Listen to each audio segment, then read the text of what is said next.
नमस्कार। साहित्य तक के बुक कैफ़े के एक दिन एक किताब में मैं जयप्रकाश पांडे आपका स्वागत करता हूं और आज मैं आउशविट्ज़ एक प्रेम कथा प्रोफेसर गरिमा श्रीवास्तव की यह कृति है और यह अपनी तरह की अनूठी कृति है। यह एक ऐसा उपन्यास जिसे पढ़ते समय कोलकाता से लेकर यूरोप और वर्तमान भारत से लेकर जर्मनी में हिटलर और नाजी के दौर का यूरोप दिखता है।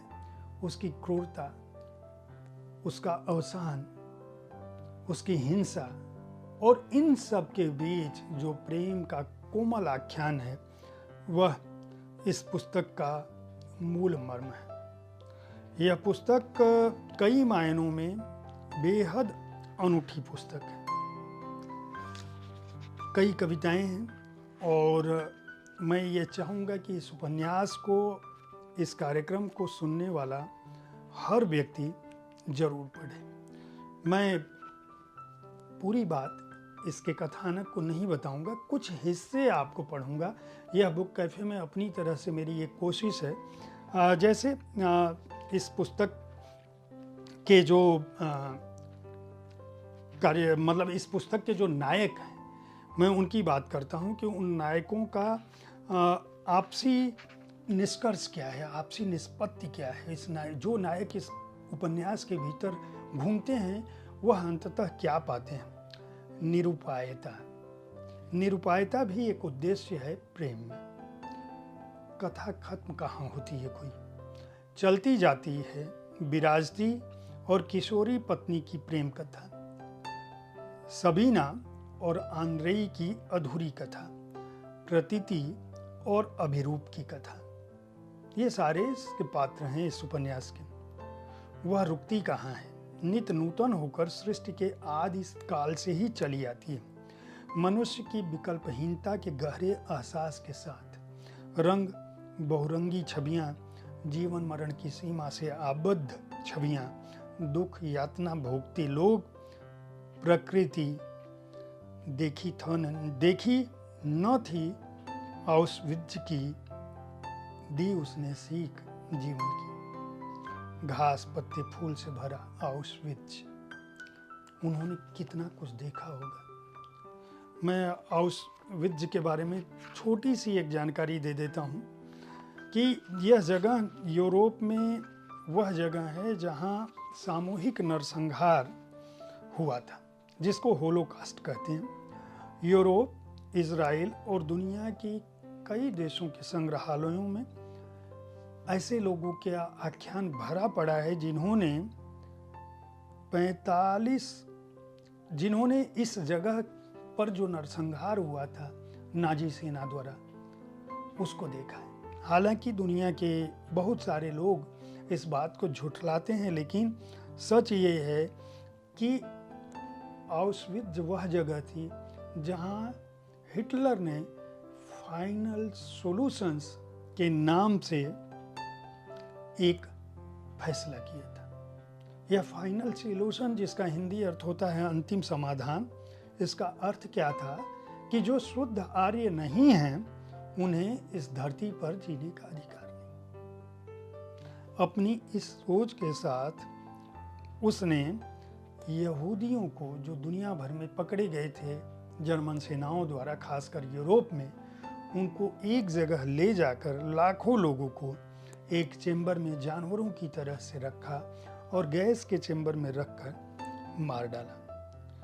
ये जो लोग बच गए उस घटना से, उन्होंने बाद के समय में, जब द्वितीय विश्व युद्ध के दौरान खत्म हुआ, तब पूरी दुनिया को वो किस्से सुनाए थे उस यातना के। जब तक हिटलर जिंदा था, होलोकास्ट के बारे में लोगों को उस रूप में नहीं पता था जिस रूप में वहाँ पे चीज़ें घट रही थी।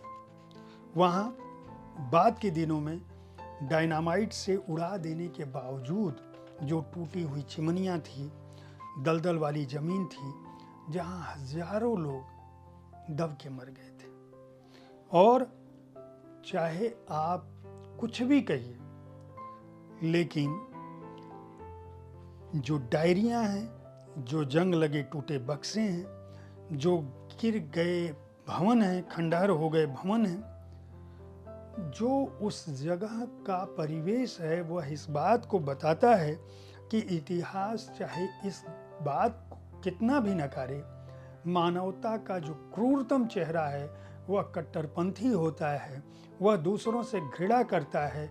और इस घृणा के बीच भी अगर कोई चीज़ जिंदा रह सकती है तो वह सिर्फ और सिर्फ प्रेम है, जो इस पुस्तक में, इस उपन्यास में आउशविट्ज़ के प्रतीक के साथ कोलकाता और दिल्ली से होते हुए यूरोप जाती है और वह नायिका बाकायदा कोलकाता से वहाँ तक पहुँचती है और उस परिवेश को जीती है। वहाँ से अपनी माँ को चिट्ठी लिखती है और माँ को चिट्ठी लिखने के साथ यहाँ हिंदू, मुस्लिम, यहूदी, ईसाई, इन सब से ऊपर उठकर मानवता का और प्रेम का संदेश देने की कोशिश करती है।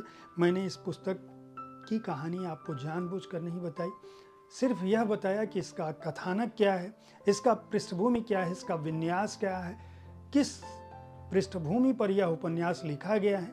अगर आप चाहते हैं कि इस दुनिया में मानवता की बात जिंदा रहे, प्रेम का संवाद जिंदा रहे, उसके कोमल तंतु जिंदा रहें, तो ऐसी कृतियों को बार बार पढ़ा जाना चाहिए, बार बार सराहा जाना चाहिए। वाणी प्रकाशन ने इस पुस्तक को प्रकाशित किया है। मूल्य 399 रुपये है। पृष्ठ संख्या है 224। प्रोफेसर गरिमा श्रीवास्तव बाकायदा कई कृतियाँ लिख चुकी हैं। इसके अलावा हिंदी नवजागरण, इतिहास, गल्प और स्त्री प्रश्न, चुप्पियाँ और दरारें, देह ये देश, किशोरी लाल गोस्वामी, झूठ का थैला, क्रोएशिया की लोक कथाएं, लाला श्रीनिवास दास, भाषा और भाषा विज्ञान, अय लड़की जो उनकी पुस्तक है उसमें नारी चेतना की पुस्तक है। इसके अलावा वह बाकायदा प्राध्यापक हैं जेएनयू में, भारतीय भाषा केंद्र में।